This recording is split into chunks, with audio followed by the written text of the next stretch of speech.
자, 오늘 하나님의 말씀 함께 나누도록 하겠습니다. 오늘은 섭리, 하나님의 섭리라는 주제를 가지고 이사야 45장 말씀 함께 보겠습니다. 1, 2월 달 동안은 정해진 주제를 가지고 말씀을 준비하고 있지는 않고요. 그때그때 하나님이 주시는 마음을 가지고 설교를 준비하고 있는데, 당분간은 2022년 동안 우리가 좀 하나님을 잘 섬기기 위해서 하나님이 어떤 분인가를 우리가 좀 알아가는 그런 설교를 계속 진행하려고 생각 중입니다. 오늘은 하나님은 섭리 가운데 역사하시는 분이다라는 것을 함께 나누려고 합니다.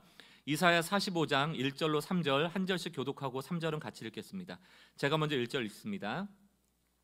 여호와께서 그의 기름 부음을 받은 고레스에게 이같이 말씀하시되, 내가 그의 오른손을 붙들고 그 앞에 열국을 항복하게 하며 내가 왕들의 허리를 풀어 그 앞에 문들을 열고 성문들이 닫히지 못하게 하리라. 내가 너보다 앞서가서 험한 곳을 평탄하게 하며 논문을 쳐서 부수며 쇠 빗장을 꺾고, 함께 읽습니다. 내게 흑암 중에 보화와 은밀한 곳에 숨은 재물을 주어 내 이름을 부르는 자가 나 여호와 이스라엘의 하나님인 줄을 내가 알게 하리라. 아멘. 오늘은 섭리라는 주제를 가지고 좀 성경에 있는 세 가지 이야기를 볼 겁니다. 첫 번째가 본문 읽었던 고레스라는 왕의 이야기를 할 거고요. 두 번째가 에스더서, 우리가 읽지는 않았지만 에스더서에 나오는 불임절이라는 의미를 통해서 섭리를 볼 거고, 마지막 세 번째는 성경에서 안식하라는 말, 쉼이 굉장히 많이 강조되는데 이 안식을 통하여서 하나님의 섭리를 우리가 좀 깨닫게 되길 원합니다. 이 세 가지 이야기를 좀 오늘 나누려고 합니다. 최근에 본 책 제목이 호모 프로스펙투스라는 책입니다. 호모 프로스펙투스. 이 프로스펙트라는 영어 단어는 앞을 내다본다, 전망하다 이런 뜻이거든요. 동물과 인간이 가장 다른 점이 있다면 인간은 미래를 생각한다는 겁니다. 그 책의 한 문장이 이런 문장입니다. 인간은 과거보다 미래를 3배 더 생각한다는 거예요. 그러니까 보통 앞으로 일어날 일이 어떻게 될까? 우리 자녀가 어떻게 될까? 내 사업이 어떻게 될까? 2022년도가 어떻게 될까? 우리는 좀 미래를 더 많이 생각하는데, 한편으로는 기대감이 많다는 뜻이고요. 그럼에도 불구하고 그 기대와 함께 늘 불안함이 공존하죠. 왜? 미래는 전망할 수 있는 게 아니잖아요. 예측 불가거든요. 사업하다 보면 과거의 사업 통계를 가지고 미래를 예측해서 얼마나 성장할지, 얼마나 기업이 이득을 낼지 전망치를 내놓기도 합니다. 최근에 코로나 이후에 각 나라마다 그 나라 경제 성장률을 전망치를 내놓거든요. 몇 퍼센트 성장할 거다. 근데 그 전망치라는 게 수시로 바뀌어요. 왜? 현실이 바뀌니까. 현실이 좋을 때는 전망치가 높아졌다가 오미크론 같이 새로운 변이 바이러스가 나오면 또 전망치가 뚝 떨어지고, 현실을 반영해서 전망치가 계속 바뀌거든요. 무슨 얘기인가 하면 인간 세상에서 미래는 상수가 아니라는 거예요. 변하지 않는 상수가 아니고 늘 변수다. 그래서 우리가 미래를 기대도 하지만 변수기 때문에 늘 불안해요. 인간은 변수를 좋아하지 않습니다. 그냥 1, 그러면 매번 1이길 원하지, 그 숫자가 2도 됐다, 10도 됐다, 마이너스 됐다, 0도 됐다, 이거 원하지 않거든요. 그래서 우리는 미래를 기대하지만 늘 불안해한다. 그러나 인간과 달리 하나님은 섭리의 하나님인데, 이 섭리라는 영어 단어를 보면 providence, 이 영어 단어가 섭리거든요. 이 영어 단어를 굳이 소개해드리는 건, 이 providence라는 단어가 하나하나 원어를 찾아가 보면 이 섭리라는 의미를 더 명확하게 알 수 있기 때문이에요. 프로라는 접두어는 앞이라는 뜻입니다. before, 뭐뭐 앞서. VI라는 V가 들어가면 그런 단어들은 영어에서 보다라는 뜻이에요. 비전 이런 것처럼. 그러니까 providence라는 단어 자체, 이 섭리라는 영어의 단어의 뜻을 보면 하나님이 섭리의 하나님이다 할 때 하나님은 통찰력이 있다는 거예요. 전망한다는 겁니다. 미래를 앞을 본다라는 의미를 가지고 있는 것이죠. 이게 바로 인간과 하나님의 하늘과 땅의 차이를 가져오는 거예요. 인간은 미래를 예측하지 못해요. 늘 변수입니다. 그러나 하나님은 섭리로 미래를 주관하신다. 이게 차이점이에요. 그러므로 우리는 미래조차도 섭리로 이끌어 가시는 하나님 앞에 늘 경외감을 갖는 것이죠. 신앙에서 섭리를 이렇게 정의할 수 있습니다. 섭리란 피조물들이 계속 존재하도록 지지해주고, 이게 뭐냐면 보존한다는 거예요. 여러분들이 밖에 나가서 여러분 집 앞에 있는 나무가 한 그루 있다고 칩시다. 그 나무가 내일 당장 사라지지 않죠. 왜? 하나님이 계속 지지해주고 보존해주거든요. 그것이 존재하도록 두는 것도 하나님의 섭리고요. 또 오늘 하루를 살아갈 수 있도록 행동하잖아요. 우리가 그것도 행동할 수 있도록 배려해주고 또 그 행동들이 아름답게 완성될 수 있도록 우리를 보살피는 것, 이게 섭리라고 얘기합니다. 이거를 조금 더 정리해보면 이런 거예요.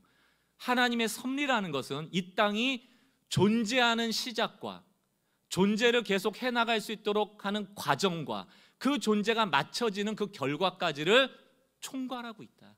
이게 하나님의 섭리입니다. 시간적으로 얘기하면 하나님은 과거와 현재와 미래까지를 다스리고 계시다. 이게 섭리거든요. 그러나 우리는 늘 이 하나님의 섭리, 특별히 미래에 대해서는 볼 수가 없기 때문에 일희일비하죠. 당장의 상황 때문에 좋아하기도 하고 당장의 상황 때문에 낙심하기도 하지 않습니까? 마태복음 10장을 한번 보십시오. 29절. 우리가 잘 아는 말씀이에요. 참새 2마리가 한 아사리온에 팔리지 않느냐? 그러나 너희 아버지께서 허락하시지 아니하시면 그 하나도 땅에 떨어지지 아니한다. 이게 무슨 얘기인가 하면 참새 2마리가 존재하는 것, 그 참새가 살아가는 것, 잡혀서 팔려가는 것, 이 모든 것들을 하나님이 섭리 가운데 두고 계시다는 뜻이에요. 그러면서 29절에 나오는 참새 2마리라는 이 주어를 대조적으로 보여주고 있는 게 30절인데 뭐라고 나옵니까? 30절은 너희는 이렇게 나오죠. 여러분, 우리가 참새 2마리보다 가치가 없나요? 우리가 참새 2마리보다 사랑받지 못하나요? 아니잖아요. 그래서 29절에는 하나님은 참새 2마리의 탄생과 그가 살아가는 것과 마지막까지를 섭리로 이끌어 가듯 너희도 마찬가지다 라고 얘기하면서 너희도 나의 섭리 가운데 있다라는 것을 강조하기 위해서 어떤 표현을 쓰십니까? 너희의 머리카락까지 셌어. 이게 무슨 얘기입니까? 너라는 존재 자체를 내가 세밀하게 한 치의 오차도 없이 과거와 현재를 미래를 다스리고 있다는 뜻이에요. 섭리의 하나님, 하나님이 얼마나 치밀하신지 우리를 지켜보고 계시다. 그래서 저는 로마서 8장 28절을 좋아하기도 합니다만 작년에도 제가 송구영신 때 그 말씀 카드 뽑았던 게 저희 사모가 적어줬던 로마서 8장 28절을 뽑았고요. 이번에는 설마 하는 마음으로 송구영신 때 뽑았는데 또 이 중에 누가 써주신 로마서 8장 28절을 똑같이 뽑았고요. 제 기억에 신앙생활하는 내내 송구영신 때 제가 이 8장 28절을 몇 번이나 더 뽑았던 기억이 있습니다. 그때마다 그런 생각이 있었거든요. 이거 왜 맨날 다 아는 말씀이 뽑히지? 좀 신선하고 좀 새롭고 이런 말씀 안 뽑히나? 라는 생각을 어렸을 때 했는데 지금 돌아보면 평생 제 말씀으로 이걸 갖고 싶습니다. 한번 같이 한번 읽어볼게요. 로마서 8장 28절 함께 읽습니다. 시작. 우리가 알거니와 하나님을 사랑하는 자 곧 그의 뜻대로 부르심을 입은 자들에게는 모든 것이 합력하여 선을 이루느니라. 여러분, 여기서 모든 것이 합력한데요. 여기서 모든 것이 뭡니까?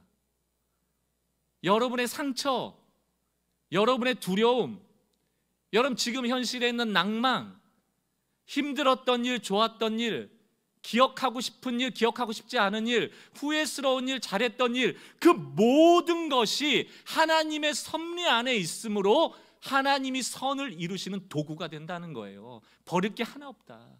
모든 것이 합력한다. 하나도 빠짐없이. 우리가 하나님의 섭리 가운데 있다는 얘기입니다.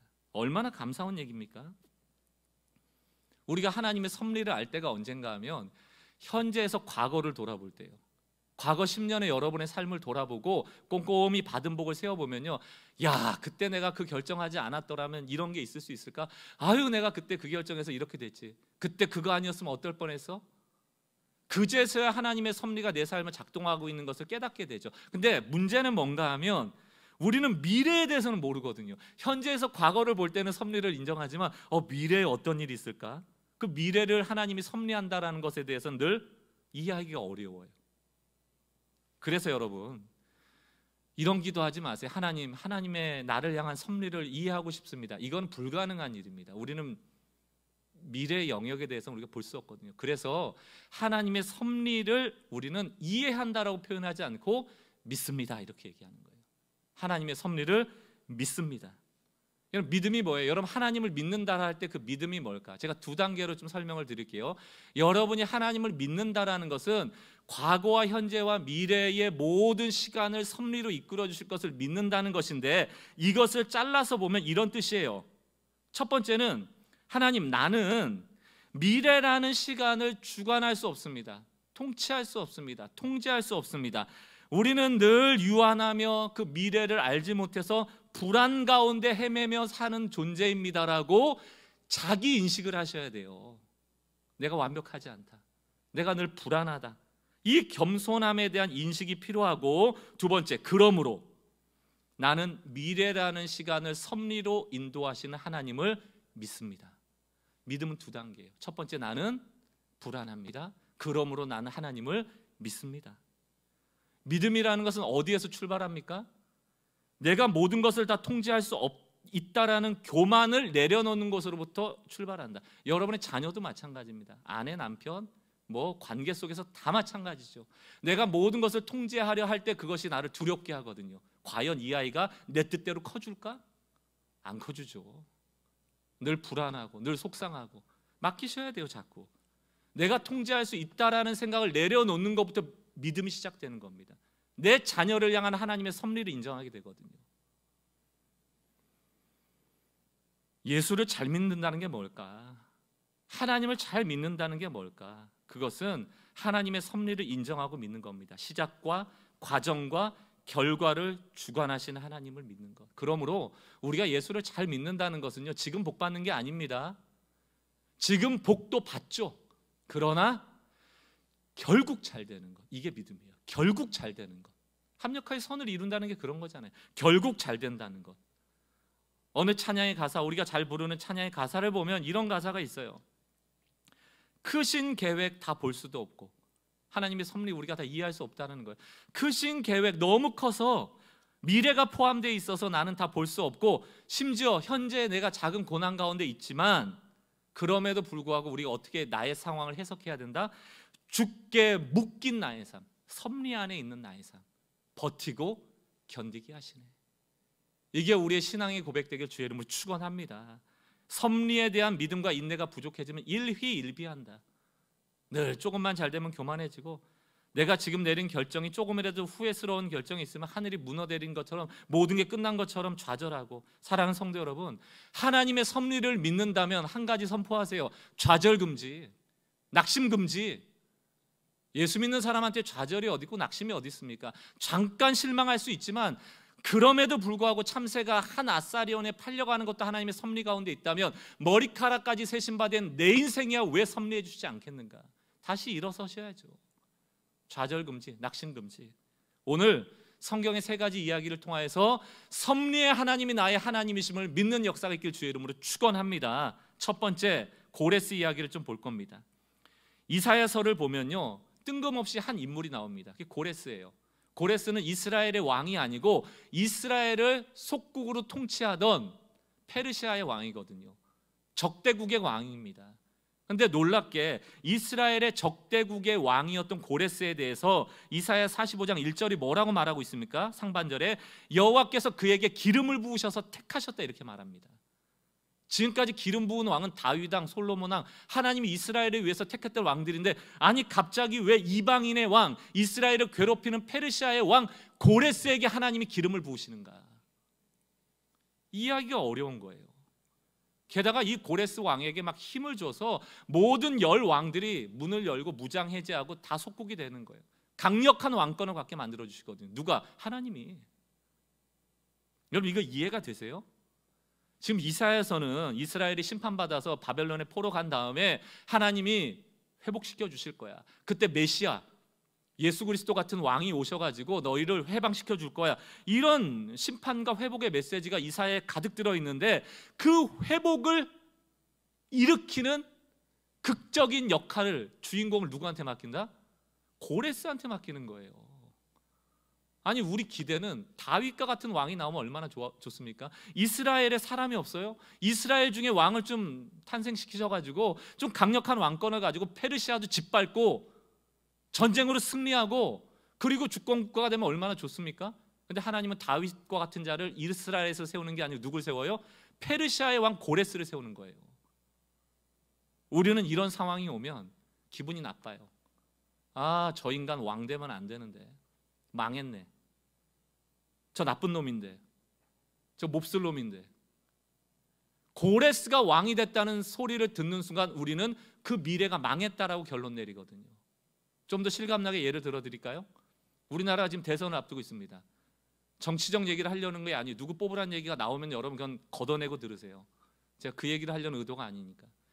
이번 선거는 이 사람이 정말 괜찮은 사람이니까 뽑아야겠다라는 선거이기보다는 이 인간만큼은 대통령 못하게 해야겠다, 이런 선거가 돼버렸잖아요. 그건 제 얘기가 아니고 이미 많은 정치 비평가들 여러분 다 아실 겁니다. 여러분이 저 사람만큼은 안 뽑아야겠다라는 생각이 있을 거예요. 그 사람 대통령 되시면 어떡할 겁니까? 그 사람이 대통령 된 거예요.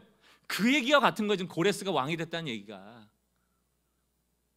믿는 사람들은 저 인간 안 되는데 망했다, 이렇게 결론 내리거든요. 그러지 마시라는 얘기예요. 기도하시라고요. 하나님 우리를 재판관으로 세우질 않았습니다. 우리가 재판할 수 있는 것은 현재까지예요. 내가 저 사람 악하다, 저 사람 나쁘다, 몹쓸 사람이다라는 것은 지금까지만 보는 것이지 미래에 그 사람이 어떨지에 대해서 우린 몰라요. 고레스가 지금 당장은 이스라엘을 통치하는 적대국의 왕이지만 이 고레스를 통하여서 이스라엘을 해방시킬 것까지 우린 못 봐요. 그러나 하나님은 그 고레스를 쓰시는 거, 이게 하나님의 섭리입니다. 이걸 인정하는 게 믿음이에요. 어렵죠? 그러나 하나님이 이것까지를 보기를 원하시는 겁니다. 사랑하는 성도 여러분, 미래는 하나님의 것이고요, 미래는 그저 우리가 전망하고 예측한다고 그대로 되어지는 게 아닙니다. 우리에게 미래는 변수다, 늘 변한다. 그러므로 제가 이렇게 정리를 해봤습니다. 오직 하나님만 우리 미래에 변하지 않는 상수다. 하나님 믿으셔야 돼요. 대통령 믿을 것도 아니고 고레스 믿을 것도 아니고 다윗 믿을 것도 아니에요. 그 자를 통치하는 하나님이 계시다. 그 하나님 믿으셔야 돼요. 그게 하나님의 섭리를 믿는다는 뜻입니다. 우리는 이 섭리를 못 믿으면 고레스 왕 됐다고 그러면 파르르 떨고 안 되는데, 내가 원하지 않는 그 사람이 대통령 되면 파르르 떨고. 왜 파르르 떠세요? 하나님 죽으셨습니까? 하나님이 안 계셔서 여러분들이 그 싫어하는 사람이 대통령 된 거예요? 아니에요. 하나님이 통치하시도록 기도해야죠. 교회가 그리스도인들이 그 역할을 해야 되는 겁니다. 이분법의 그리스도인들이 아니고 주여 고레스와 같이 그 사람을 써주셔서 이 대한민국을 긍휼히 여겨주시고 여기 사는 백성들을 긍휼히 여겨달라고 하나님 앞에 이 백성을 올려드리며 기도해야 되는 것이 믿음의 사람들이 가지고 있는 제사장적 직분이거든요. 왜 파르르 떠시냐고요? 왜 그 사람 의지하시냐고요? 대통령한테 한두 번 속아보세요, 여러분. 그 사람 되면 모든 게 잘 될 거라고 생각했지만 잘 됐던 적이 언제 있었습니까? 미래는 하나님께 있다. 하나님 믿으시기 바래요. 여러분, 이 고레스를 통하여서 결국은 이스라엘이 자유를 얻게 됩니다. 제가 여러분들 고레스 실린더라는 거 한번 보여드릴게요. 고레스 원통이라고도 불리는 건데, 이게 실제로 메소포타미아 지역에서 고레스가 살았을 때 고레스 왕이 썼던 문서를 돌에다 새겨놓은 겁니다. 이게 1879년에 페르시아가 있었던 바벨론 점령지에 있었던 메소포타미아 지역에서 발견된 것인데 고레스가 썼다라고 되어 있고, 그 안에 보면 자기들이 정복한 국가에게 종교를 허용하고 그들의 땅으로 돌려보냈다는 기록이 적혀 있는 글이에요. 그런데 이 고레스란 인물을 지금 이사야에서 예언하고 있잖아요. 고레스가 나와서 이스라엘을 자유케 하겠다.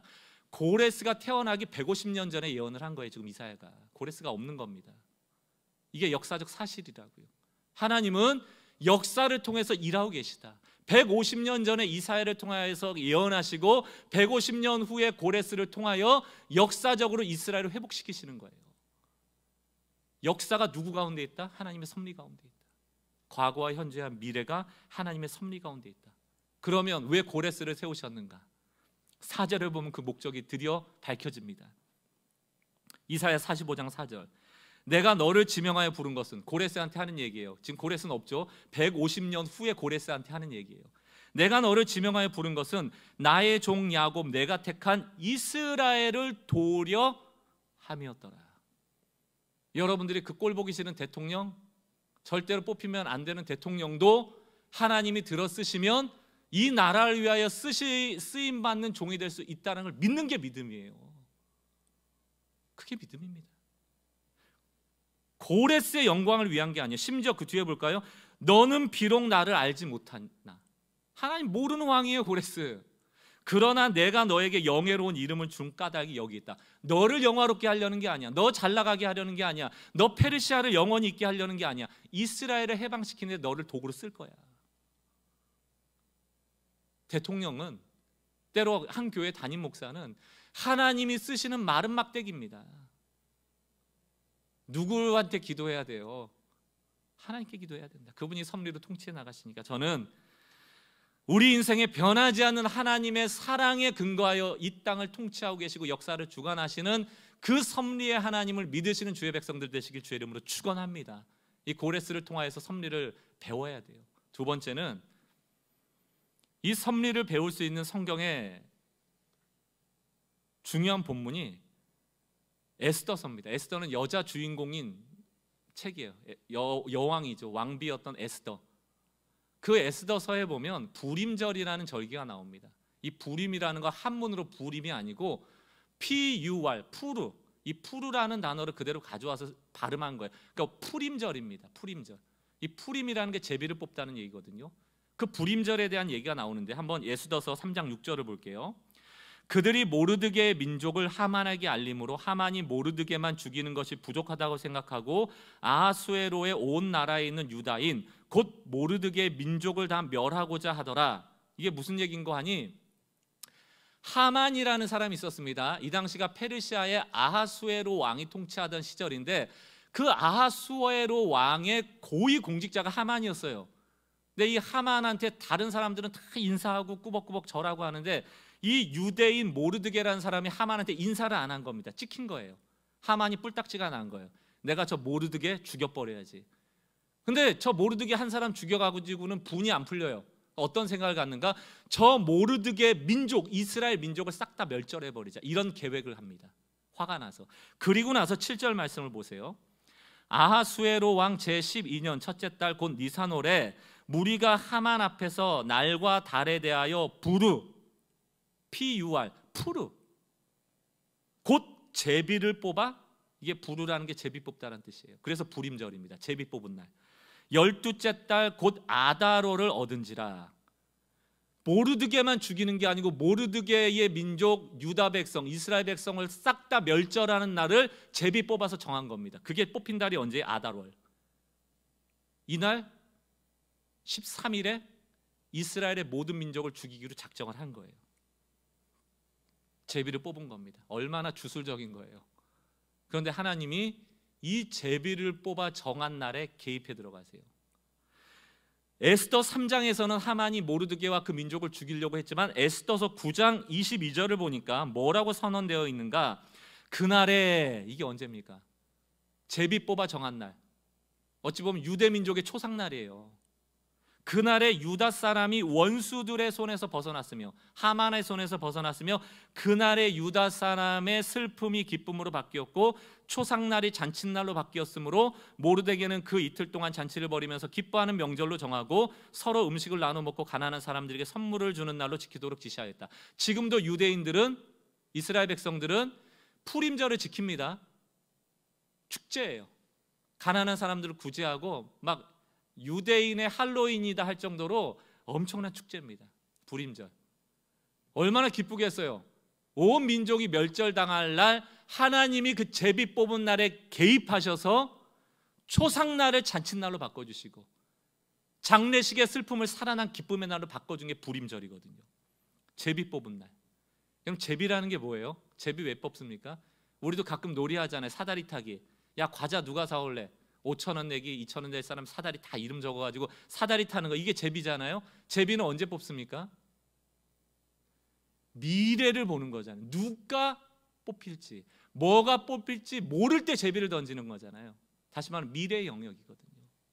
하만은 제비를 뽑아놓고 미래의 그날을 정하고 이스라엘 백성을 죽일 거라고 점 찍어놨지만 미래는 인간에게 상수다 변수다, 변수인 거예요.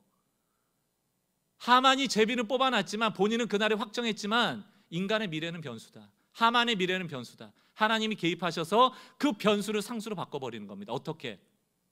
그날을 내가 잔칫날로 바꾸겠다고 정해버리시는 거예요. 제비에 개입하셔서.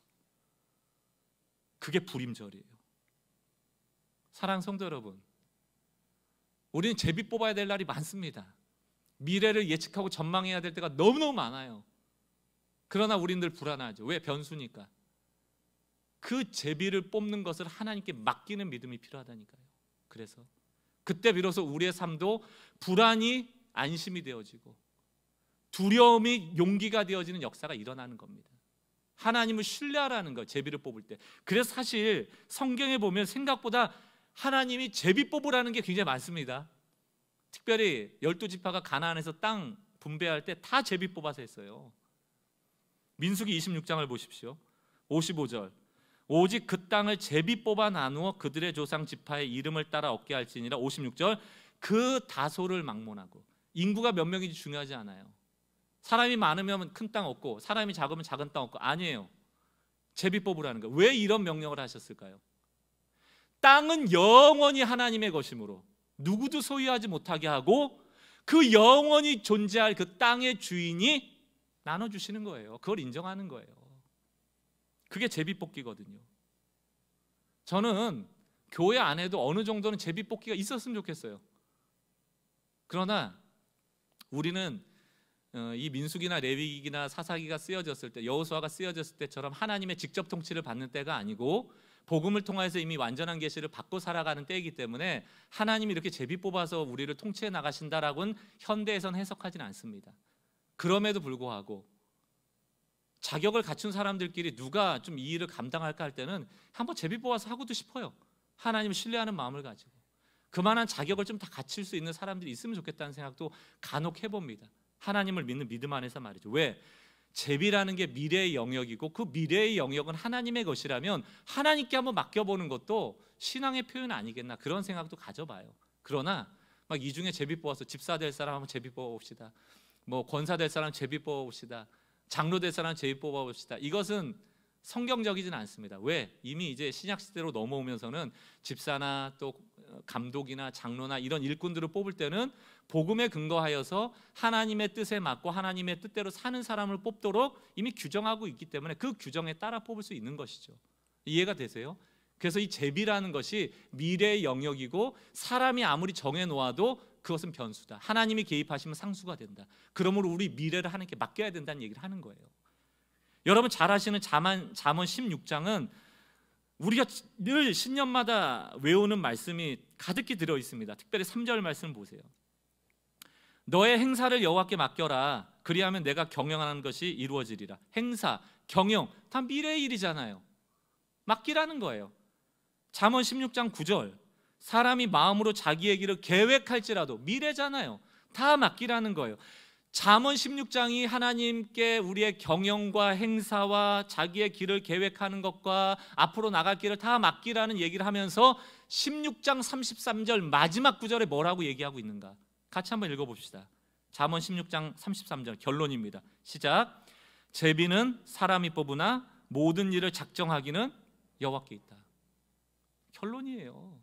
불임절, 제비 뽑는 일, 우리 삶이 다 제비 뽑는 일 아니에요. 우리 미래를 알고 하는 거 하나도 없거든요.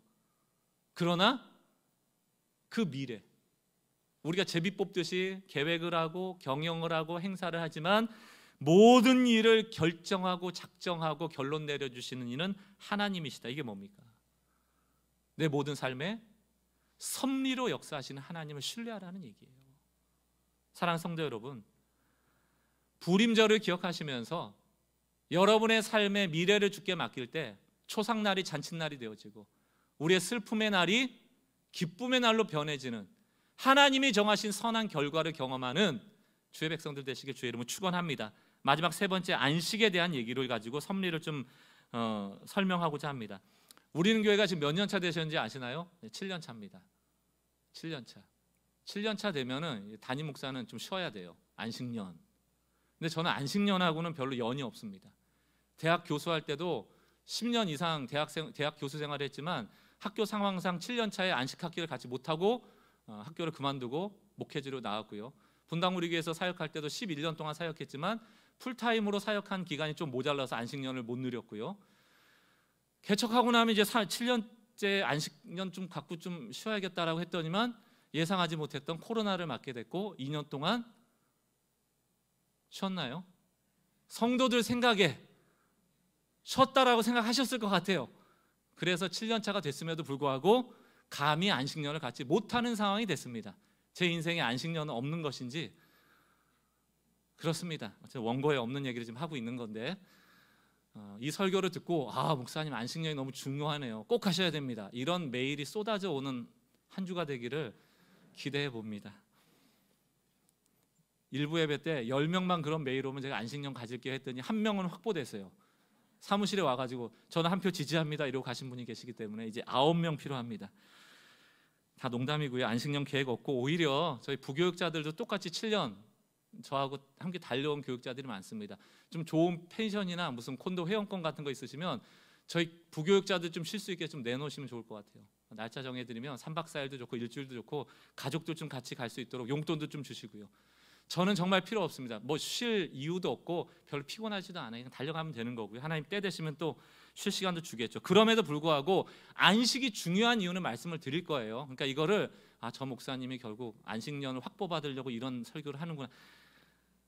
여러분한테 이런 설교 안 해도 제 쉬고 싶으면 쉬면 됩니다. 여러분들 뭐 동의를 구할 것도 아니고 누가 뭐라 하겠습니까? 그게 중요한 게 아니고, 안식년이 뭐예요, 여러분? 안식년은 6년 동안 일하고 노동하고 본인도 쉬고 땅도 쉬게 하는 겁니다.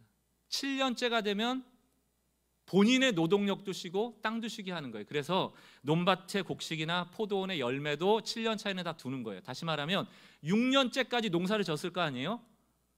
그죠? 그럼 7년째 추수하고 내버려 두면 어쨌든 거기서도 뭔가 열릴 거 아닙니까? 그럼 포도 열매가 걷어 있더라도 그걸 걷어들이지 말라는 얘기예요. 그거는 그냥 가족들이나 종이나 품꾼이나 아니면 나그네나 심지어 동물들이 먹도록 그냥 모두에게 공유하라는 거예요. 걷어들이지 말고. 그게 이제 안식년이거든요. 근데 성경을 보니까 안식년 되면은 지도자만 쉬는 게 아니고 이스라엘 전체가 쉬더라고요. 저는 그런 의미에서 우리는 교회 7년 차에 이 안식년의 영적인 원리에 따라서 이 교회가 무언가 안식할 필요가 있다라는 말씀을 드리고 싶은 거예요. 저만 쉬는 게 아니고 다 마찬가지입니다. 여기 이번 주에 등록하려고 그러는데 왜 쉰다고 그러시죠? 이러시는 분도 계시겠죠. 뭐 주일 예배를 쉬고 뭐 주중 예배를 쉬고 이런 뜻이 아니고, 안 해도 될 것들, 소모적으로 노동력이 너무 이렇게 좀 소모되고 있는 것들, 그런 영역이 있는지 살펴서 이 교회가 존재하기 위한 가장 중요한 것들 집중해서 교회가 좀 다이어트 할 필요가 있다, 이런 생각을 갖고 있습니다. 왜냐하면 쉼이 너무너무 중요해요, 여러분. 우리는 노동한 다음에 쉼을 갖는다고 생각을 하잖아요. 그것도 반은 맞는데 성경의 원리를 보면 쉼을 하지 않으면 노동할 기회가 없습니다. 하나님이 쉼을 갖지 않는 사람에게 노동할 기회를 주시지 않아요.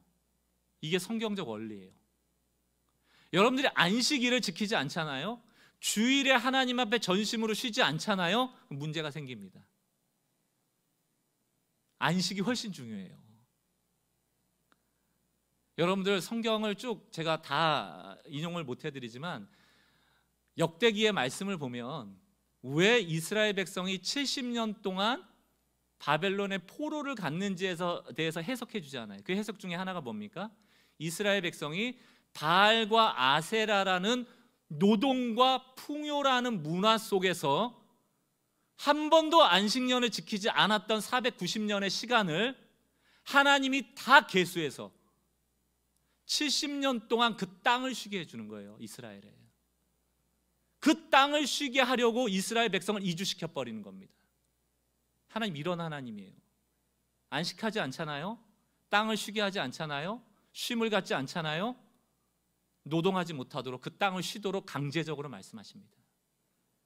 그러므로 이스라엘이 바벨론 포로로 갔던 그 시기는 고난이고 고통이었지만 사실은 바알과 아세라 문화 속에서 노동이 전부이고 생산력을 가져야 된다라는 세상의 가치로 살았던 것들에 대한 심판이에요. 그리고 누구에게는 좋은 일이다? 땅에게는 좋은 일이다. 땅이 쉬어야지 다시 생산력을 가질 것 아닙니까? 그러나 우리는 그걸 생각하지 않아요. 그럼 여러분 질문해 볼게요. 누가 안식일을 지키고 누가 안식년을 지킬 수 있을까요? 더 나아가서 7번째 안식년인 휘년 50년째가 됐을 때 누가 안식일을 지키고 일주일마다, 누가 7년마다 안식년을 지키고, 누가 49년마다 휘년을 지킬 수 있을까요? 어떤 사람이? 생산력을 포기할 수 있는 사람만이 할 수 있는 거예요. 생산력보다, 노동력보다 더 중요한 가치가 있다라고 믿는 자만이 안식할 수 있습니다. 왜 주일날 교회 안 올까요? 하나님 믿는 것보다 내가 노동력을 갖는 것이 더 생산력을 갖는다고 믿기 때문이에요. 그러나 누구가 주일을 견고하게 지킬까요? 세상이 줄 수 없는 것을 하나님이 줄 수 있다고 믿는 사람이 주일을 지키는 거예요. 이게 큰 차이입니다. 레위기 26장 33절 말씀을 보세요. 레위기 26장은 안식일법이거든요. 안식일을 안 지키면 어떻게 되는가? 33절. 내가 너희를 여러 민족 중에 흩을 것이요 내가 칼을 빼어 너희를 따르게 하리니 너희의 땅이 황무하며 너희의 성읍이 황폐하리라. 34절. 너희가 원수의 땅에 살 동안에 너희의 본토가 황무한 것이므로 땅이 안식을 누릴 것이다. 너희 안식일 안 지키지, 안식년 안 지키지, 그럼 내가 너희를 강제적으로 이방인의 땅에 이주시키고 그 땅을 쉬게 할 거야. 이게 레위기에 적혀있는 안식일법이에요. 안식년에 대한 하나님의 규칙이에요. 그러나 생산력과 노동력을 포기하지 못하면, 아세라와 바알이라는 이 우상은 하루도 쉬지 말라고 얘기하거든요. 하나님은 계속 쉬라고 얘기합니다. 성경을 보세요. 쉬어라, 쉬어라. 내가 너를 쉬게 하리라. 짐진 자들아 다 내게 나와라. 내가 너희를 쉬게 하리라. 쉬어라, 쉬어라. 하지 마라. 평안하라. 그러나 우리는 이 세상의 아세라와 바알의 소리에 더 귀 기울이죠. 하나님 쉴 수 없어요. 노동하지 않으면 못 살아요. 우리 자녀들 학원 안 보내면 얘네들 큰일 납니다. 원고에 없는 얘기지만 제가 중학교 1학년짜리 제 첫째 아들이 이제 학원 다 끊으려고 합니다. 안 보낼 거예요. 제가 왜 아들을 학원을 보내는가 생각을 해봤습니다. 지난주 동안 불안한 거더라고요. 두려운 거더라고요. 학원 가면 여러분 공부해요? 여러분 착각하시면 안 돼요. 애들은 학원 갔다 왔다는 걸로 공부를 다 했다고 생각하고 집에서 절대 안 합니다. 그 아이를 정말 훌륭한 아이로 만들고 싶다면 그 아이가 스스로 공부하도록 하는 희생을 하셔야 돼요. 관심도 갖고. 자기들은 아이들 관심 하나도 안 가지면서 학원 갔다 왔다면 됐다고 그러고, 학원 안 간다면 혼내고. 사랑하는 성도 여러분, 불안함에 기인해서 왜 애들을 고생시킵니까? 안 따라 하셔도 돼요. 제 생각이에요. 제 생각. 제가 하나님 앞에서 이 아이들을 하나님께 맡기지 못하고 불안해하고 있더라고요. 두려워하고 있더라고요. 아이들을 학원에 맡겨놓고 있더라고요. 제가 다 봐주려고 합니다. 이제 시간 내서 같이 도와줄 거예요. 못하면 못한 결과를 그 아이가 책임져야겠죠. 만약 잘하게 된다면 이 아이는 공부하는 방법을 알게 되고 스스로 공부할 수 있게 될 겁니다. 학원은 그 열심히 하는 아이의 보조수단은 될지 몰라도 이 아이를 책임져 주지 않아요. 우리가 이런 식으로 세상을 바라보고 있습니다. 불안하기 때문에 하는 일들이 너무 많아요. 그게 바알과 아세라가 늘 시키는 일이거든요. 불안하지, 더 하라니까, 노동력을 더 착취하라니까, 더 풍요를 꿈꾸라니까, 더 생산력을 추구하라니까 쉬질 못해요. 교회에 담임 목사가 7년 차에 사라지면 제일 걱정하는 게 뭡니까? 성도 수 줄면 어떡합니까? 교회 헌금 줄면 어떡합니까? 우리 은혜 못 받으면 어떡합니까? 다 이런 거 아니에요? 규모의 논리 아닙니까? 생산성의 논리 아니에요? 그래서 마음 놓고 못 쉬는 거예요. 왜 이런 데까지 왔을까? 그러나 하나님께서는 쉬라고 할 때 그냥 쉬라는 게 아닙니다. 레위기 25장 보세요. 20절. 만일 너희가 말하기를 우리가 만일 7째 해에 심지도 못하고 소출을 거두지도 못하면 우리가 무엇을 어떻게 먹으리요 하겠으나, 걱정 근심할 거 아닙니까? 21절. 내가 명령하여 6째 해에 내가 복을 너희에게 주어 그 소출, 6째의 소출을 가지고 3년 먹게 하겠다는 겁니다. 미래는 하나님의 것이다. 지금으로부터 3년이라는 미래를 우리는 불안해하지만 섭리의 하나님은 상수라니까요. 이 말씀은 변하지 않는 말씀이라니까요. 하나님은 앞서가신다니까요. 이것을 믿을 때 쉴 수 있는 거예요. 하나님이 섭리를 믿고 있는가? 누가 안식할 수 있는가? 사랑하는 성도 여러분, 3가지 말씀드렸습니다. 정리할게요. 고레스만 보지 마세요. 저 인간 악한 인간인데. 지금까지 그럴지 몰라도 하나님이 그 인간을 들어 쓰셔서 미래를 바꾸시는 분이다. 그 하나님의 섭리를 믿는 여러분 되시길 주의 이름으로 축원합니다. 제비를 뽑아서 죽을 날이 생겼어요. 초상날이 생겼어요. 하지만 하나님은 제비를 사람이 뽑을지언정 그 제비의 결정과 결과를 이끌어 계시는 분이다. 푸림절, 우리 삶에 푸림절이 있길 바라요. 하나님이 우리의 삶을 경영해 주시는 섭리의 하나님이신 걸 믿으시기 바랍니다. 마지막으로 안식, 여러분의 삶에 안식을 찾으시기 바랍니다. 생산성을 추구하는 인생이 아니고 쉼을 가지고 하나님께 집중할 수 있는 인생들 되어주시길 바라요. 하나님은 변하는 미래의 분명한 상수가 되셔서 흔들림 없이 우리를 인도하십니다. 우리를 살아가도록 보존하시고 다스리시고 가장 선한 결과를 주실 것입니다. 말씀만이 변하지 않는 거예요. 오늘 이 말씀이 여러분에게 단순한 희망 고문을 하는 것이 아니고 잘 될 거야, 잘 될지도 몰라, 그렇게라도 믿어야지, 내가 지금 힘든데 그렇게라도 생각해야지가 아니고 실제로 일어나는 리얼리티예요. 믿음은 실제 사건입니다. 그 사건을 경험하는 2022년도가 되시기를 주의 이름으로 축원합니다. 우리 같이 찬양하고 기도할 텐데요, 이 찬양입니다. 나의 가는 길 주님 인도하시네. 그는 보이지 않아도 날 위해 일하시네. 주 나의 인도자 항상 함께 하시네. 사랑과 힘 베푸시며 인도하시네. 이 섭리의 하나님이 한 주간 우리를 이끌어 가시기를 바랍니다. 함께 말씀을 생각하며 찬양합시다. 나의 가는 길, 나의 가는 길 주님 인도하시네. 그는 보이지 않아도 날 위해 일하시네. 주 나의 인도자 항상 함께 하시네. 사랑과 힘 베푸시며 인도하시네. 우리 처음부터 다시 한번 고백합시다. 나의 가는 길, 나의 가는 길 주님 인도하시네.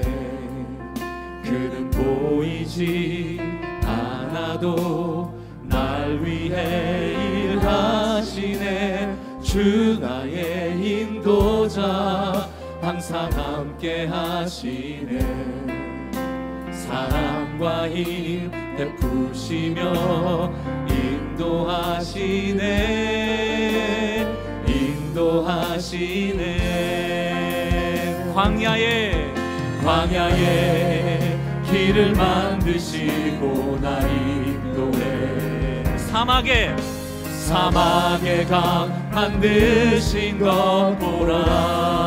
하늘과 땅 변해도 주의 말씀 영원히 내 삶 속에 새 일을 해. 하늘과 땅은 변할지라도, 하늘과 땅 변해도 주의 말씀 영원히 내 삶 속에 새 일을 해. 우리 다시 한번요. 하늘과 땅은 변할지라도, 하늘과 땅 변해도 주의 말씀 영원히 내 삶 속에 새 일을 행하리. 나의 가는 길 주님 인도하시네. 그는 보이지 않아도 날 위해 일하시네. 주 나의 인도자 항상 함께 하시네.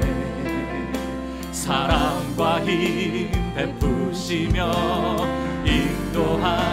인도하시네. 이렇게 찬양합니다. 주께서 내 길 예비하시네. 주께서 내 길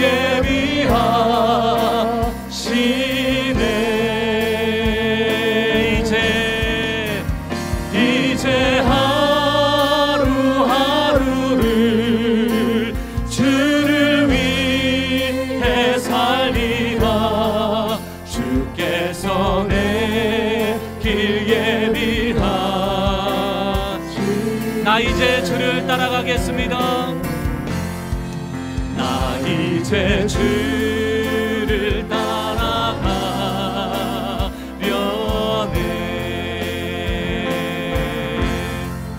나 이제 주를 따라가려네.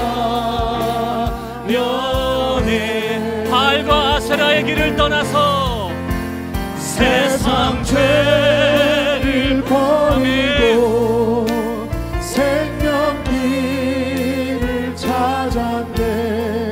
나 이제 주를 따라 1절 후렴입니다. 이제 하루하루를 주를 위해 살겠네. 이제 하루하루를 주를 위해 살리라. 주께서 내 길 예비하시네.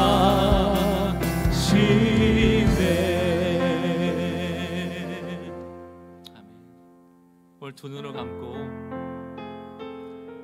세상 죄를 버리고 생명길을 찾았다면 그 길로 가야죠.